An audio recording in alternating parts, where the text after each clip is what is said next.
Cagar Budaya, karena di dalamnya ada banyak pelajaran berharga.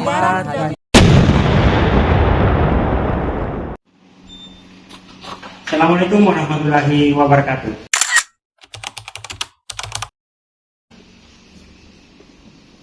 Kami mahasiswa STI Al-Ghazali Barro, kelas kuliah langit semester 6, kelompok 3.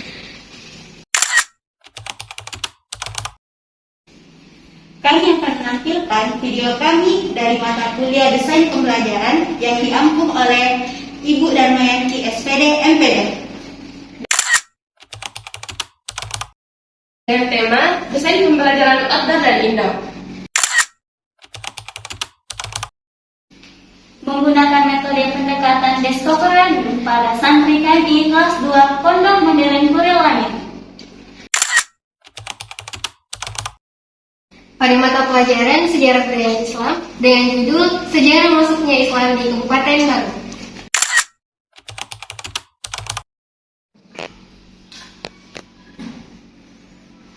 Selamat Menyaksikan.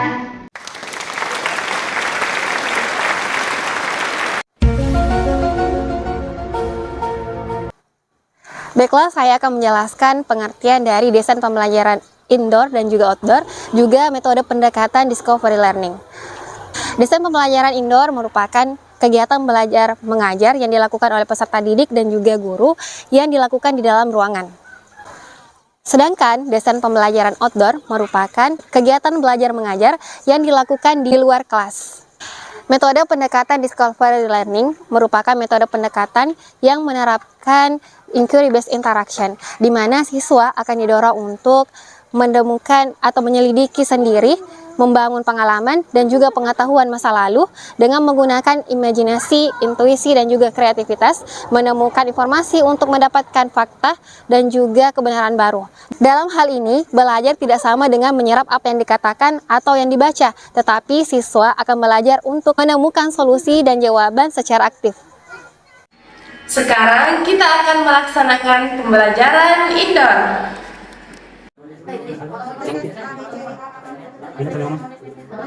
Oke, assalamualaikum warahmatullahi wabarakatuh. Waalaikumsalam warahmatullahi wabarakatuh. Kaifa halukum? Alhamdulillah, innana bil khair. Insyaallah. Oke, baiklah, hari ini siapa yang tidak hadir? Ada yang tidak hadir? Ada semua. Hadir semua? Oke, alhamdulillah. Jadi sekarang kita belajar apa, adik-adik? Oke, sekarang kita belajar sejarah kebudayaan Islam yang berjudul Sejarah Masuknya Islam di Kabupaten Baru. Nah, saya mau tanya, di sini ada yang orang baru? Ada? Ada. Oke, yang di orang baru ini kita tinggal di mana? Di Bagian Botoy. Nah, ada yang tinggal berasal dari daerah Bungi? Oke, sebelum kita lanjut ke pembahasan hari ini, saya mau tanya, ada yang masih ingat pembelajaran yang minggu lalu? Masih. Apa itu? Sejarah masuknya Islam di Sulawesi Selatan. Jadi kita ulik kembali bahwa Islam pertama kali dibawa di Sulawesi Selatan itu oleh 3 datuk. Yang pertama Datuk di Banda, yang kedua Datuk di Tiro, yang ketiga Datuk Patimang. Nah, mereka masuk di daerah Luwu. Oke. Jadi untuk materi selanjutnya saya serahkan ke Ustazah Winda. Tolong perhatiannya ya. Oke, baik, terima kasih. Selanjutnya kita masuk pada pelajaran kita pada hari ini, yakni sejarah masuknya Islam di Kabupaten Baru. Kita akan membahas sejarah masuknya Islam di Kabupaten Baru. Ada yang tahu sejarah masuknya Islam, terutama yang di Kabupaten Baru? Ada yang tahu? Tidak. Oke, di sini kita akan menjelaskan sejarah masuknya Islam di Kabupaten Baru. Oke, sebelumnya saya mau bertanya, ada yang tahu orang yang pertama menyebarkan agama Islam di Kabupaten Baru? Oke. Jadi dia adalah Raja Tanete yang bernama Peta Palasa Lasee. Dia seorang yang memperkenalkan, yang menyebarkan agama Islam di Kabupaten Baru ini. Agama Islam masuk ke wilayah Baru melalui Kerajaan Ternate pada sekitar tahun 1620. Pada masa pemerintahan Raja Petasugie atau yang biasa kita kenal dengan Raja Peta Palase Lasee. Beliau diislamkan oleh Raja Goa, kemudian menyebarkan Islam di wilayah Kerajaan Ternate dan sekitarnya. Oke, baiklah kita lanjut ke slide ketiga, yaitu peninggalan Peta Palase Lasee. Yang pertama ada masjid pertama di Ternate Baru dibangun di Bungi pada tahun 1626 atau di akhir masa pemerintahan Peta Palase Lasee. Nah, jadi ini merupakan masjid pertama yang dibangun oleh Raja Peta Palase Lasee di Bungi. Pernah gak kurang sholat di situ? Oh iya. Coba kita lihat bang. Iya, kalau termati ini sama sapi kemana kayaknya tuh. Gimana sehingga kita sini? Pernah masuk sholat di sini kita? Pernah juga. Pas duduk situ. Oh, tapi ditahu kalau ini ternyata masjid pertama yang dibangun di Baru. Tidak ditahu. Nah, jadi ditahu kita sekarang kalau ini adalah masjid yang pertama kali dibangun di Baru. Nah, kemudian yang kedua ini merupakan makam dari Raja Peta Palase Lasee yang terdapat di dekat masjid yang beliau bangun. Sama-sama berada di Bungi. Kak, bisa gak pergi jalan-jalan di sana supaya bisa dilihat secara langsung? Mau kita pergi? Oke, nanti saya bicarakan dengan kepala sekolah bagaimana kisahnya. Apakah kalian dikasih izin untuk pergi atau tidak? Kalau misalnya dikasih izin, silahkan bentuk 5 kelompok. Kita akan pergi per 5 orang pada setiap minggunya. Bagaimana? Setuju? Setuju. Nah adik-adik, kita sudah mengetahui sejarah masuknya agama Islam di Tanah Baru, yaitu melalui Kerajaan Ternate pada masa pemerintahan Raja Petasugie atau Peta Palase Lasee, dan meninggalkan jejak sejarah yang bisa kita lihat hingga sekarang, yaitu masjid dan situs makam beliau. Sudah paham ya apa materi kita pada pertemuan kali ini? Terima kasih untuk semua yang hadir hari ini dan sudah mengerjakan tugas yang diberikan. Kita akhiri pertemuan kita kali ini dengan mengucap hamdalah. Alhamdulillahirrahmanirrahim.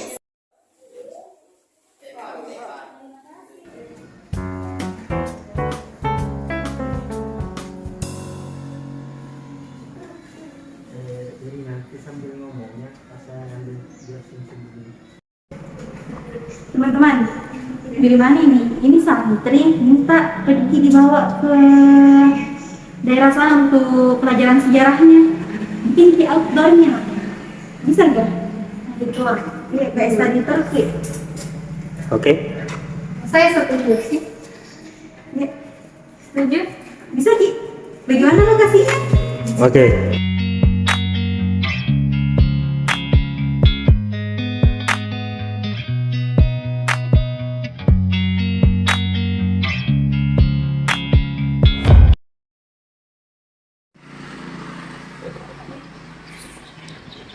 Ayo kita ke lokasi pembelajaran outdoor. Mari kita berdoa, semoga Allah meridhai apa yang kita lakukan. Semoga Allah selamatkan kita sampai ke tujuan. Semoga apa yang kita lakukan hari ini menjadi amal soleh.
A'udzubillahi minasyaitonirrajim. Bismillahirrahmanirrahim. Assalamualaikum warahmatullahi wabarakatuh. Waalaikumsalam warahmatullahi wabarakatuh. Alhamdulillahirabbil alamin. Assalatu wassalamu ala Rasulillah wa ala alihi wa sahbihi wa man ihtada. Bersyukur kita kepada Allah Subhanahu wa taala dengan sama-sama mengucapkan hamdalah. Alhamdulillahirabbil alamin. Bersalawat kita kepada Rasulullah tercinta Nabiullah Muhammad sallallahu alaihi wasallam dengan sama-sama mengucapkan Allahumma salli wa sallim wa barik alaihi. Masa'ul khair. Masa'un nur. Kaifa halukum? Alhamdulillah innana bil khair. Madza darsunal an? Darsunal an at-tariqul am. Baik, sebelum kita lanjutkan pelajaran kita absen terlebih dahulu. Dengarkan namanya. Zaki Rizkullah. Hadir. Ashraf. Hadir. Rizky. Hadir. Hanif Fatir. Rian. Hadir. Farhan. Hadir. Syabil. Hadir. Baik. Alhamdulillah. Ini kelompok 1. Lengkap semua? Alhamdulillah lengkap. Baik, ada sekalian. Ada yang masih ingat pelajaran kita waktu di kelas? Coba angkat tangan. Ya, Ashraf, coba. Sejarah masuknya Islam di Kabupaten Baru. Oke. Terus? Apa lagi? Oh, sejarah masuknya Islam di Kabupaten Baru melalui Kerajaan Tanete yang di masa pemerintahan Raja Sugiye atau digelar dengan peta Palas-Alasai. Oke, bagus sekali. Tepuk tangan dulu. Jadi, alhamdulillah kita telah berada di tempat yang kita pelajari kemarin, yaitu di kompleks makam peta Palas-Alasai. Baik, adik-adik sekalian, materi hari ini akan dibawakan oleh Kakak Muhammad Tahang. Oke, terima kasih Kakak Ilham. Assalamualaikum warahmatullahi wabarakatuh. Waalaikumsalam warahmatullahi wabarakatuh. Oke, jadi adik-adik, kita lanjutkan pelajaran yang kemarin ya. Jadi kemarin kita belajarnya di kelas. Hari ini kita langsung datang ke lokasi apa yang disampaikan kemarin sama kakak-kakak di kelas. Jadi kita sekarang berada di kompleks makam Raja Tanete ke-16, Raja Peta Sugiye atau biasa digelari Peta Palas-Alasai. Ya, ini ada di belakang kita. Nah, jadi kan kemarin disampaikan sama Kakak Nurul bahwa salah satu peninggalan, bukan salah satu sebenarnya, tapi salah dua ya. Jadi peninggalan dari Peta Palas-Alasai itu yang dapat kita lihat ada makamnya beliau yang ada di sini. Itu beliau dimakamkan di sini sejak tahun 1626. Kemudian ada juga masjid yang dibangun pada masa pemerintahan beliau. Ini merupakan masjid pertama di Baru. Ya, itu yang tadi kita tempati sholat asar. Nah, jadi masjid tadi itu namanya Masjid Lailatul Qadri. Nah, Masjid Lailatul Qadri itu dulunya masjidnya itu gubuk-gubuk. Masjidnya itu bangunannya itu pakai kayu. Nah, seiring perjalanannya kan dia kemudian lapuk, hancur. Kemudian di masa perang itu sempat hancur dan dipindahkan ke Bungi. Ada yang dari Bungi tadi ya. Nah, di Masjid Syuhada Bungi itu dulu pindahan dari Masjid Lailatul Qadri ini. Nah, dalam perkembangannya banyak pihak yang ingin mempertahankan masjid yang pertama kali dibangun, masjid sebagai titik tonggak Islam di Baru. Makanya kembali dibangun bangunan masjid di tempatnya Masjid Lailatul Qadri yang dulu. Inilah yang dipugar seiring perkembangan, seiring tahun-tahun itu kan ada yang lapuk, ada yang rusak, dipugar hingga hari ini. Ya, hingga kita tempati tadi sholat asar. Nah, kemudian ini di depannya adik-adik, di belakang saya ini, itu adalah makamnya Peta Palas-Alasai. Ya, beliau adalah orang atau raja pertama yang memeluk agama Islam di wilayah Baru. Beliau adalah Raja Tanete. Nah, dari beliaulah akhirnya menyebar Islam di wilayah Baru. Bukan hanya, waktu itu kan bukan hanya wilayahnya saja, wilayah Kerajaan Tanete, tapi juga ke Kerajaan Balusu, Lampoko, Nepo, dan yang hari ini merupakan wilayah Kabupaten Baru. Dari apa yang kakak jelaskan tadi, ada yang punya pertanyaan? Ustaz, Oke. kapan masuknya Islam di Kabupaten Baru, Ustaz? Oh iya, pertanyaan bagus sekali. Kasih tepuk tangan dulu deh buat Fatir. Oke. Ya, jadi terima kasih pertanyaan yang bagus sekali. Langsung saya jawab aja ya. Jadi Islam itu masuk di Baru di abad ke-16. Itu sekitar 1620-an gitu. Ini nanti kita akan cari literatur yang pasnya, tapi itu mengambil dasar dari masuknya Islam di Luwu dengan datangnya Datu Fatimah, Datu Riban, dan Datu Ditiro yang mengislamkan Raja Luwu. Kemudian mereka berpisah, ada yang ke Goa, kemudian ada yang ke Bulukumba. Datu Riban ke Goa, kemudian Datu Ditiro ke Bulukumba.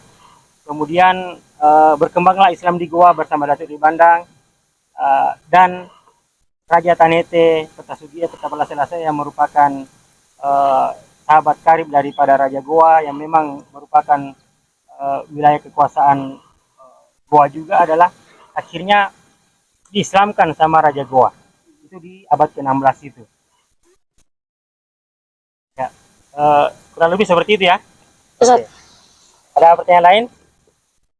Atau begini, dari apa yang saya sampaikan tadi, ada yang bisa merangkum atau menyimpulkan? Oke, silakan.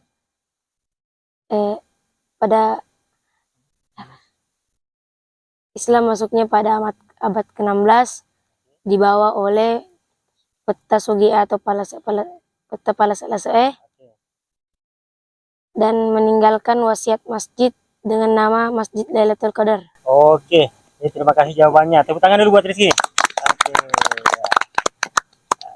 Oke, jadi abad ke-16 Islam masuk di wilayah Baru, waktu itu masih wilayah Tanete, kemudian dibawa sama Pertasugie atau Pertapala Selassie, dan kemudian di sini juga ada Masjid Lailatul Qadar sebagai masjid yang pertama kali dibangun di zaman itu. Ada yang mau tambahkan?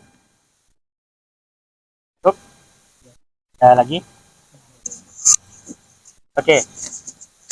Ya, jadi adik-adik semuanya, ya saya rasa untuk pelajaran kita hari ini cukup sampai di sini.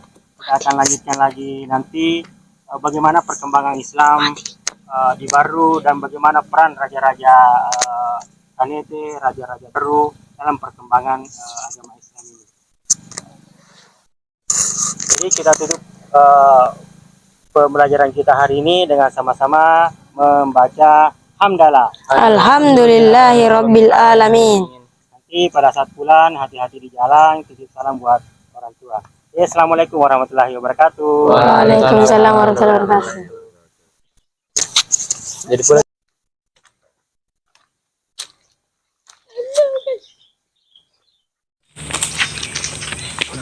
mari kita bersama-sama mengirimkan suratul Fatihah untuk Raja Pertasugie atau digelar dengan Pertapala Selassie yang membawa Islam masuk ke kerajaan Tanete dan Baru. A'udzu billahi minasy syaithanir rajim. Bismillahirrahmanirrahim. Alhamdulillahi rabbil alamin. Arrahmanir rahim. Maliki yaumiddin. Iyyaka na'budu wa iyyaka nasta'in. Ihdinas siratal mustaqim. Siratal ladzina an'amta 'alaihim ghairil maghdubi 'alaihim waladdallin. Amin. Jagalah situs Cagar Budaya sebagai bentuk kepedulian kita terhadap sejarah. Jangan pernah bosan mengeksplor Cagar Budaya, karena di dalamnya ada banyak pelajaran berharga. Lakukanlah yang terbaik pada hal ini, karena hal ini akan menjadi sejarah yang gemilang di masa depan. Mari belajar sejarah, karena sejarah tidak pernah mengucapkan selamat tinggal, namun sejarah mengucapkan sampai jumpa. Semoga video ini membawa manfaat dan jadi ilmu untuk kita semua. Demikian video dari kelompok kami. Sampai jumpa di episode selanjutnya. Assalamualaikum warahmatullahi wabarakatuh. Like, komen, dan subscribe.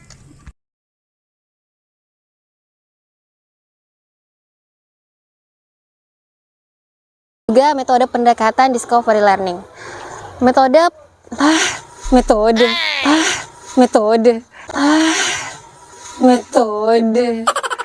sorry. Discovery learning merupakan metode pembelajaran yang menerapkan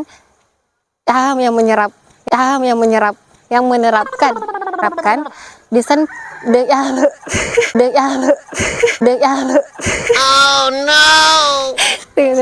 dan juga intuisi. Terus. Ada yang masih ingat pelajaran kita kemarin waktu di kelas? Katakan coba. Sabil. Iya. Oh no. Biar minta ada tahu orang. Oh. Biar minta ada tahu orang. Oh. Bagaimana, Sat? Berarti untuk materi hari ini nanti akan disampaikan. Sebut nama kita, Sat? Iya, sebut nama. Apa, Sat, namanya? Namanya ini di kampus. Ya. Kalau mau nanti disebut baru gak masuk. Panggilannya Ustaz Muhammad Tahan. Ya. Ustaz. Kakak. Hah? Iya, kakak. Kakak Muhammad Tahan. Gitu. Muhammad Tahan. Tidak, kekerasan enggak.